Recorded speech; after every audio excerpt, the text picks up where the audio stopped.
Okay, so this parsha is an extraordinarily interesting parsha. All the Torah is important, of course, but this parsha has many, many halachos. It's been well said that if a person learns Parshas Mishpatim with all of the Rashis, you're no longer an Amoritz, meaning you can already qualify as at least somewhat of a learned Jew, because much of Maseches Bava Kama and much of Maseches Bava Metzia is based on the laws that are in Parshas Mishpatim. So you're actually learning two tractates of Mishnayos and a lot of Gemara by learning these halachas. But what's interesting is, after all of these Mishpatim, the Torah seems to go backwards and describe some details connected with the experience of Matan Torah, meaning Matan Torah is actually bifurcated in the narrative of the Chumash between Parshas Yisro, which are the events that are described before the Ten Commandments, and then Parshas Mishpatim, which is also describing the events before the Ten Commandments, but is put later in the Torah. And this is an example of Ein Muktim U'Mucher B'Torah, that the Torah does not always follow chronological sequence.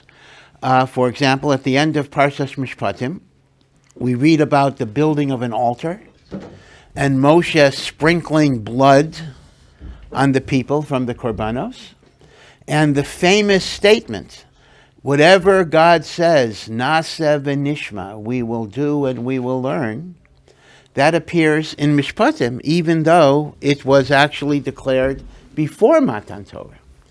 Right, so that's a bit of a very difficult chronological issue, but this is a well-known rule. Ein mukdam u'meucher b'Torah. The Torah does not always follow chronological order. But let's focus a little bit on the famous statement that the Jewish people recited when Moshe is telling them that God's going to give you the Torah. They said, Kol asher diber Hashem.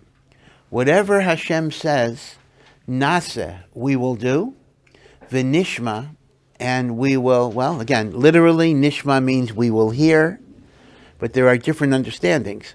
We will hear, we will accept, we will listen to, we will learn. Nishma has the word Shemiyah, hearing.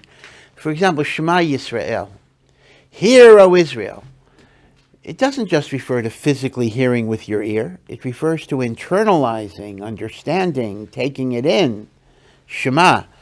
Like in Yiddish we say daher, to daher, which is connected to her, which is German or Yiddish for hearing. But daher is the notion of internalizing it and understanding it. So what is so great about Naaseh VeNishma? The Gemara in Shabbos says, when the Jewish people said the word Naaseh before the word Nishma, two angels came from heaven and gave each Jew a crown of glory, 2 crowns of glory. One keneged Naaseh and one keneged Nishma. Now, it's very clear in the Gemara that it's not simply that they said 2 things, Naaseh and Nishma, but the emphasis is because they were makdim. They said the Naaseh before the Nishma, meaning if they would have said Nishma v'Naaseh, they wouldn't have had that honor. That honor came to them only because they said the Naaseh before the Nishma. What is so great about putting the Naaseh before the Nishma that merits such a divine bracha? So I'm going to give you 2 explanations. One explanation is this. Imagine if they would have said it in the other order. Let's imagine they would have said, Nishma, we'll hear what you have to offer, v'Naaseh, and we'll do it. That lashon would have implied conditionality. Let's hear what you're offering, and then we'll see. When you say Naaseh VeNishma, you're giving God a blank check. You're saying, before I even know what it is you're asking of me, Naaseh, I'm telling you ahead of time, I'm going to do it. Then I need to know. So now tell me what it is. So there's a very big difference, right? Sequence matters in language. There's a very big difference between saying Nishma v'Naaseh and saying Naaseh v'Nishma. Nishma v'Naaseh says, let's hear what you're offering, and then we'll decide whether to do it. Naaseh VeNishma is unconditional submission. So the first answer why Naaseh VeNishma is so great is because it implies such a level of trust in Hashem, such a level of commitment, that we tell HaKadosh Baruch Hu ahead of time, unlike the other nations, that when God offers them the Torah, the very first thing they say is, what's written in it? The Jewish people didn't even ask the question until they made the commitment.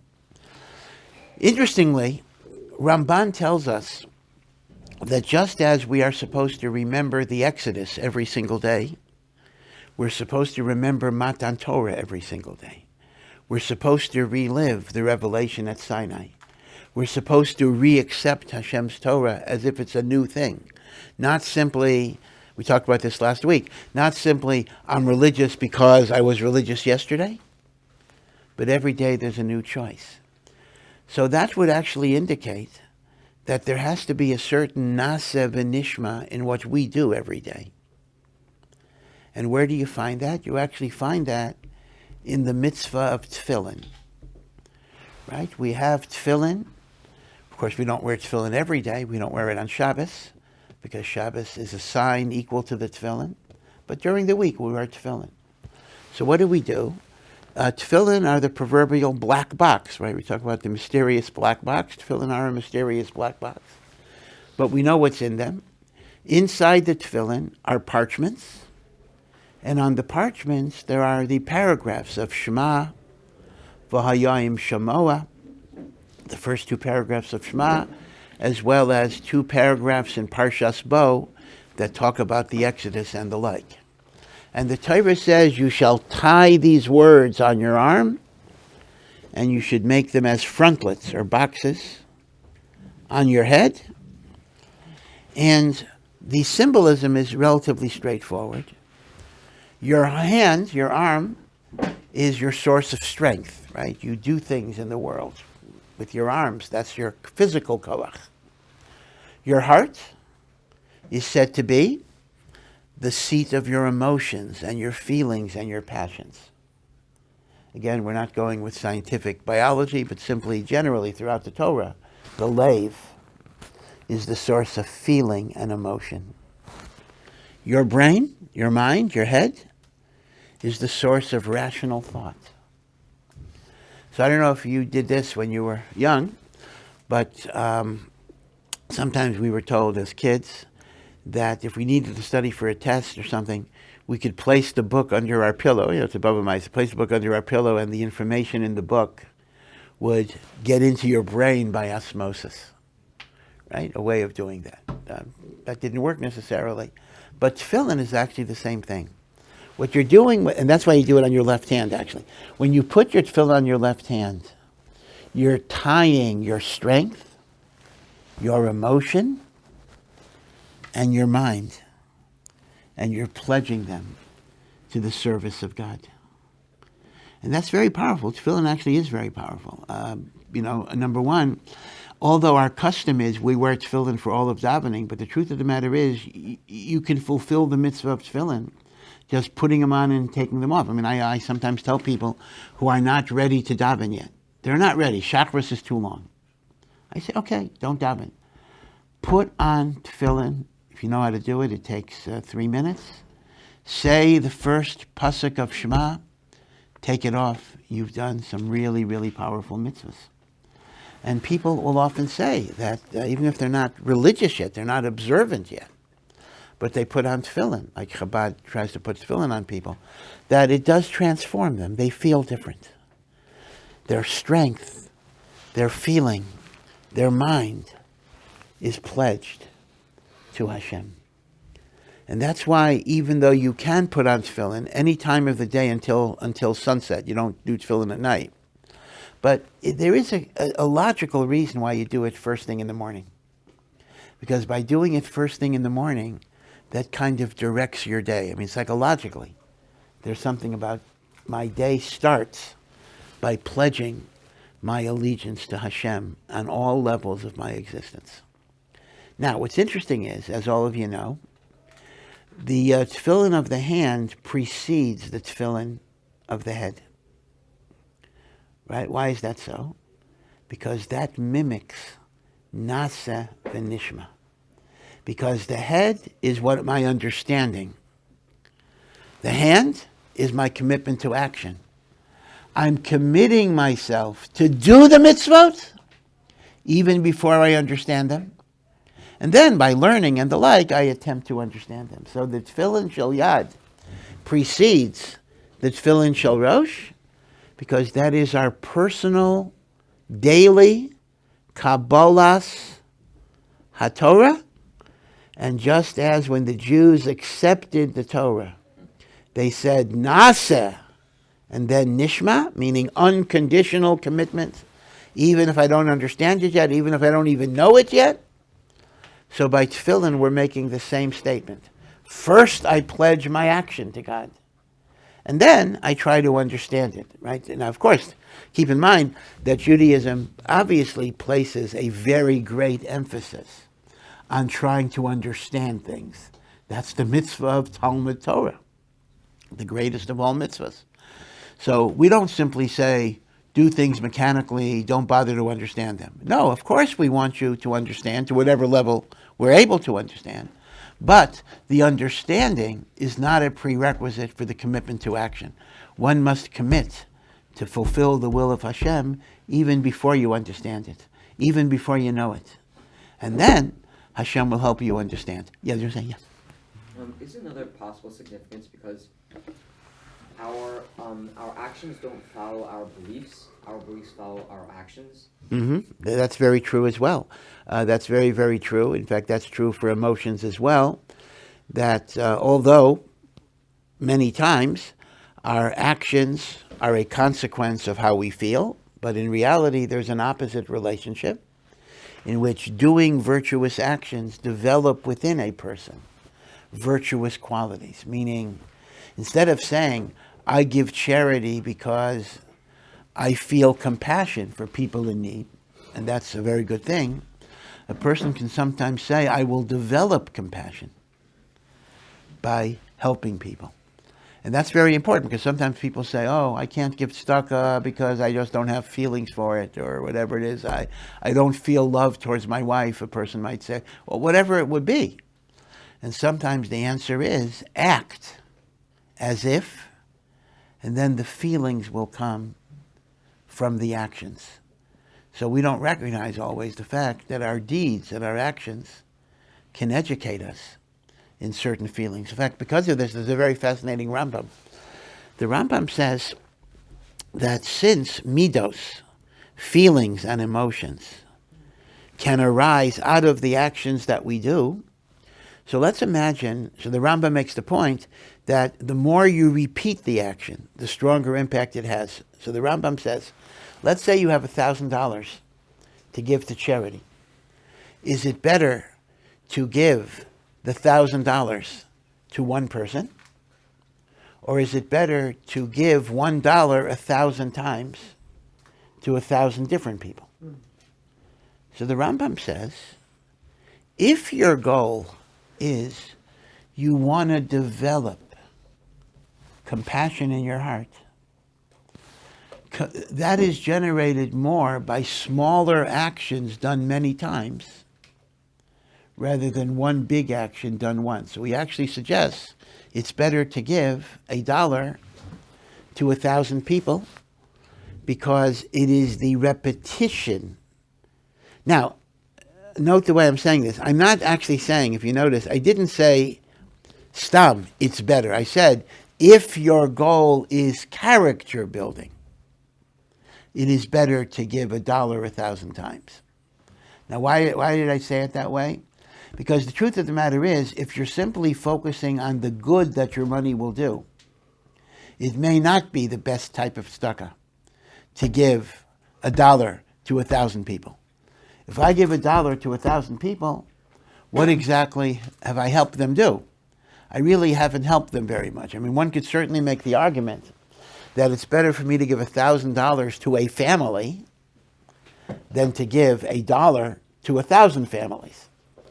So I do believe, this is my understanding, that the Rambam does admit that very often it's better to give a larger gift to a single person in terms of the benefit you're giving by your donation. But the Rambam is referring to a different idea, that if you're trying to develop the quality of benevolence and compassion, then repetition is going to be better than doing a single large gesture. But again, tzedakah could have different goals, and the goals may depending on what you're trying to accomplish in any given moment in time. Yeah. About the Naaseh VeNishma, I just don't understand how it makes sense. Even in the level of the other nations, when they accepted, the Jews didn't ask to see what's the contract is about. Yep. So Yep. just like it makes a lot more sense to see what the terms is about, and then see if it makes sense to accept in this level and also in the mitzvah level. So like to first to do it without thinking about or considering. So I just don't get it. Well, obviously, when you say we will do, that doesn't mean you're going to actually do it until you know you don't know what to do. But this involves commitment, meaning to say, the idea is that when you truly believe in God, and you believe that whatever God is going to tell you is going to be good, then yeah, I would never sign a contract with a human being that way. Say to the human being, hey, sign and I'll tell you what the deal is afterwards. That wouldn't make sense, because human beings can deceive you, they can cheat you, they can look after their own advantage, etc. But if you truly have belief in God, maybe it's a high level, something that we don't always appreciate. If I truly believe in Hashem, and I truly believe that everything Hashem will tell me to do will always be for my good, I might say, yeah, okay, God, I accept whatever you're going to tell me because I know it's going to be good. I don't even have to know. Afterwards I have to know because I need to know what to do. But I don't need to know as a precondition to my acceptance. This is the gift of emunah, the gift of faith, the gift of bitachon, the gift of trust. Now, on a human relationship, we might have that, maybe not with our parents or something. We might have that. So it's not totally unfamiliar to us, even in a human relationship. But with Hashem, even more so. Hashem is more reliable than even our father and our mother and everything else. So this is a great praise of the Jewish people, the notion of unconditional faith in Hashem, knowing that whatever Hashem is going to tell them is good. Of course, it is interesting that the whole scenario of Matan Torah presupposes that we had to accept it, right? One could have thought, what do we have to accept it? God just tells us this is it. And indeed, there's another Gemara that says God held a mountain over our heads and forced us into it. Okay, that needs a lot of explanation. But the simple narrative of Naaseh VeNishma is that God wanted the Torah not to be imposed on us. God wanted the Torah to be accepted by us. It's a fascinating point, that Hashem specifically wanted there to be an acceptance, not kind of an imposition. Did you want to say something? Yeah, go ahead. Why at that point did Bnei Yisrael have that level of emunah? Well, that's a very good point, but on the other hand, keep in mind that they had seen some pretty impressive things. They had seen 10 plagues in Mitzrayim, they had seen Kriyas Yamsuf, the man is falling already. So now Hashem is showering them with all this good in this span of time. Yeah. But he also just put them through all this strife, like being slaves and all that. So why did they make up the mind that, okay, he's just going to continue this good? Well, this is part of a longer talk. In other words, in truth, in retrospect, they had reached a level of understanding that they even saw the positivity in the slavery itself. It made them a nation. It made them united. It developed within them qualities of empathy and compassion for the outsider.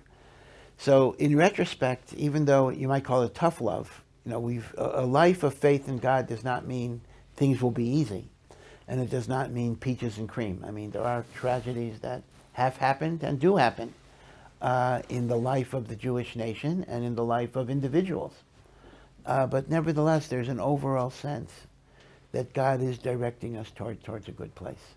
And as a result, they understood that the demands that Hashem would make would be good. Now, this is the answer. Again, I told you there would be two answers, right? In other words, the question is, what is the significance of saying Naaseh before Nishma? So answer number one is unconditional acceptance. Nishma v'Naaseh wouldn't have had that implication. Naaseh v'Nishma is unconditional. That's what's so great about it. There's another explanation that's given from the Beis Halevi. Very, very interesting explanation. He starts off with a Gemara in Maseches Nedarim that says that one of the sins that caused the destruction of the temple was they were learning Torah, but they didn't recite the blessings before the Torah. And that was a sin that caused the Churban of the Beis HaMikdash because they weren't reciting blessings over the Torah. Now the Beis Halevi says, I mean, okay, that's not proper, but how serious an Aveira is that it would cause the Churban Beis HaMikdash? So the Beis Halevi explains that the sin here is not simply the technical sin of not making a blessing, but rather their failure to make a blessing showed their attitude towards the Torah. And it was the attitude that poisoned them. How so? We know that before we do a mitzvah, we make a bracha, right? We make a bracha before we do a mitzvah. But we don't make a bracha before we do a hechsher mitzvah. Now, what's a hechsher mitzvah? A preliminary act. Let me give a simple example. I make a bracha before I eat matzah on Pesach at the Seder. But I don't make a bracha before I buy the matzah or when I buy the matzah. Because buying matzah, there's no mitzvah to buy matzah. Buying matzah is simply the means that will enable me to do a mitzvah. That's called hechsher mitzvah. You buy tzitzis, or borrow for that matter. You buy tefillin, or borrow. There's no mitzvah to buy tzitzis, but it's a preliminary action that I need to undertake in order to do the mitzvah. So building a sukkah, right? You don't make a bracha when you build a sukkah. You make a bracha when you dwell in the sukkah. So in halachic language, sitting in the sukkah or eating in the sukkah is the Maisa mitzvah, is the actual mitzvah. Building the sukkah is hechsher mitzvah, a preliminary action for doing the mitzvah. Another example, we know that a bris milah can override Shabbos, even though circumcision is technically causing bleeding. But if the baby was born on Shabbos, so the 8th day of his birth is Shabbos, so we even violate the Shabbos for the bris. But the moel cannot drive to the circumcision because driving on Shabbos is not the mitzvah of the bris, it's only preliminary. The mitzvah overrides Shabbos, not the preliminaries. Okay, so now, how do you look at Torah learning? Torah learning could be seen in two different ways. Torah learning can be seen as a hechsher mitzvah, because after all, if I don't learn the laws of Shabbos, if I don't learn the laws of kosher, if I don't learn the laws of prayer, I'm not going to know how to do a mitzvah. In that way, learning itself is not intrinsically important, but it's a means to an end. And if it's only a means to an end, one would say, well, hey, I don't have to learn. If I have a rabbi I can ask any question to, or if I have Google that I can, Rav Google, as they say, the biggest. Of course, now I think Rav Google might be losing his prominence to Rav AI, chatbot, whatever it would be. That's the new guy on the block. Of course, I have to say that for the first time somebody showed me, I got really scared. I thought I was going to get fired the next day. You know, I mean, we could save a lot of money on the budget here. Just have this thing, okay. But all right, Baruch Hashem. Although I'm discovering that it's not as totally accurate as people say, but it was quite an amazing thing to have this thing writing some essay about comparing Rav Hirsch and Rav Yisrael Salanter, seeing the lines there. But be it as it may. You see, many people, in fact, this is very common, many people have the attitude, from people, if they're not in the yeshiva world, that learning Torah is not that important. Learning Torah is because I need the information. So if I can get the information from my rabbi when a shaila comes up, or if I get my information from the internet, assuming it's accurate, beseder, why do I have to learn all these things? But the mistake is that in Judaism, learning of Torah has two different aspects to it. It is a preliminary activity that you need to be able to keep the mitzvahs, but it itself is a way that we connect to God. That the learning of Torah connects our neshama to God, because since God is an indivisible unity, God cannot be divided. God's will and God's essence are one. Unlike a human being, where there's me and there's my will, and my will is theoretically separate from me. By God, we don't even understand what this means, but when we say God is a simple unity, simple means indivisible. God cannot be divided into parts. So God's will is God. That's what it means. The Torah is God. The Torah is God's will. When I connect to God's will, I'm connecting to God. And that's why it makes no difference what you're learning. You could be learning something that has no direct practical application to your life. You could be learning esoteric things about leprosy and about Tuma and Tara and details of Korbanos. And sometimes people say, like, this is not relevant to me. But the answer is, it almost makes no difference, because you're connecting to God. God is infinite. So any point that you link up to, your neshama is being filled with divine energy and sweetness. This is a point people don't always understand. The learning of Torah is not simply to know what to do, although that's important, very important. The learning of Torah itself is a supreme way of connecting to Hashem. Now, what's the nafkamina? What is the difference if you look at Torah as a means to doing mitzvahs, or you look at Torah as a direct way of connecting to God? Whether you make a bracha over it. Because if it's only a means to knowing how to do things, I wouldn't make a bracha, because then it becomes a hechsher mitzvah, like buying matzah. But if you view it as essentially connecting to God in the activity itself, then you make a bracha. So says the Beis Halevi, when Chazal say they didn't make the blessings over the Torah, and that's why there was the destruction of the temple, they don't just mean the technical aveira of not making the bracha. They didn't make a bracha because their attitude towards the learning of Torah was, it was simply a means to an end. And if we had Google or a rabbi or whatever it is, learning wasn't that important. And that destroys you, because if you don't recognize how the sweetness of Torah can transform you, that's such a destructive attitude that you lose the connection to God. Now, so here's what the Beis Halevi says. Let's go back to Matan Torah. If they would have said, Nishma v'Naaseh, Nishma meaning we learn, we will learn, so we will do, that would have implied that the whole purpose of the learning is just to know what to do, and they did not regard Torah as important in and of itself. But when they say Naaseh VeNishma, we will do and we will learn. That's how he's learning. We will learn. So the meaning is this. Obviously, when I say we will do, that presupposes I have enough knowledge to know what to do, and I still say I'm going to learn. That elevates Torah to an autonomous status. In other words, Nishma v'Naaseh would have implied that Limud HaTorah is only a means.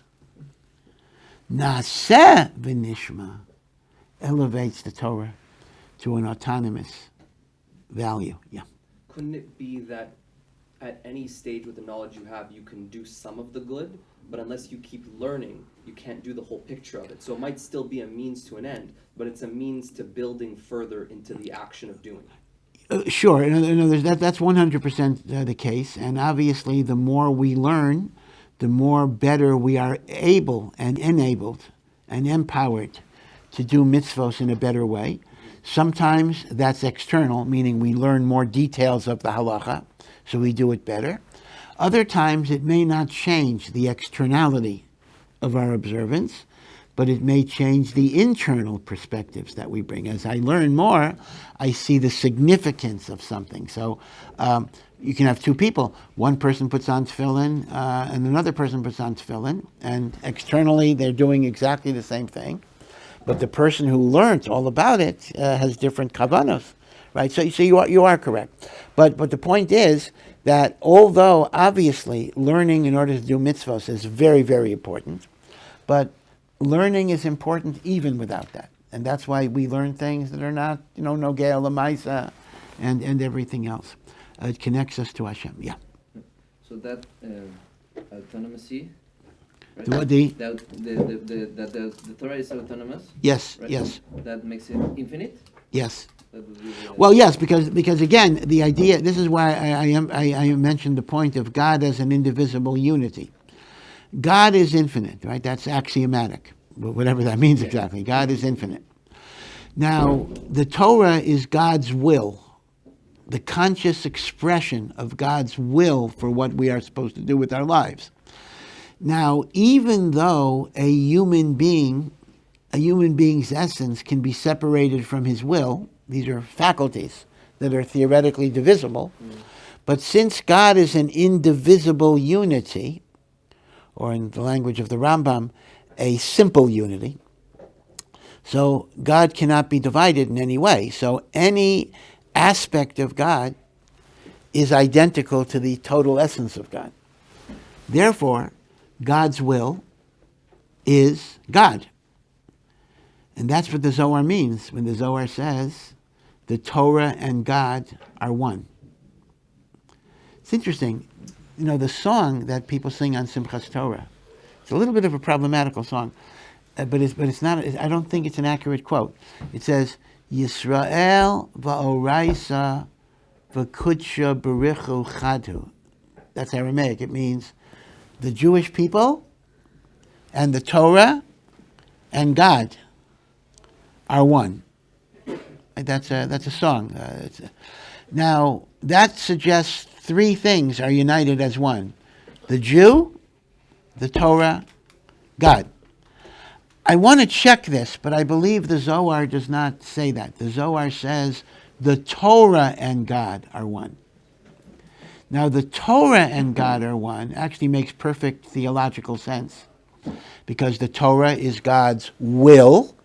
God's will is God's essence. Therefore, God's will is God. To say that we're God is a little more problematical. We are God with God. That's a Trinity, right? That already has bad connotations. But the understanding of the other passage, that Yisrael and the Torah and God are one, that simply reflects the idea that since God breathed into us, into Adam, into the shape of the human, his breath. So the Zohar makes the point, another Zohar makes the point, that when you give somebody mouth-to-mouth resuscitation, you breathe into somebody, you are giving them your life force. So therefore, our neshama is the breath of God.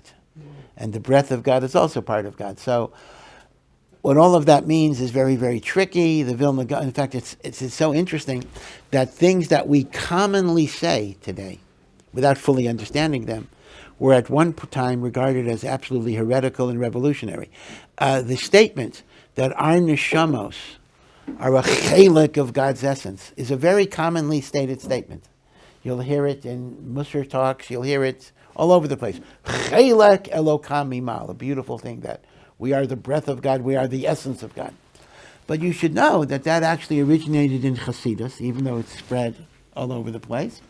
And at the time, it created a tremendous amount of controversy, including the Vilna Gaon not liking that expression, because, hey, what do you mean? I'm God? I'm a part of God, I'm God, that's pantheistic. So I'm God and you're God and he's God and she's God, the table is God, right? So there was a whole different issue about kind of saying, it's one thing to say, God creates me, God maintains me. Of course, that's what we believe, that without God I could not exist. Yeah, 100%.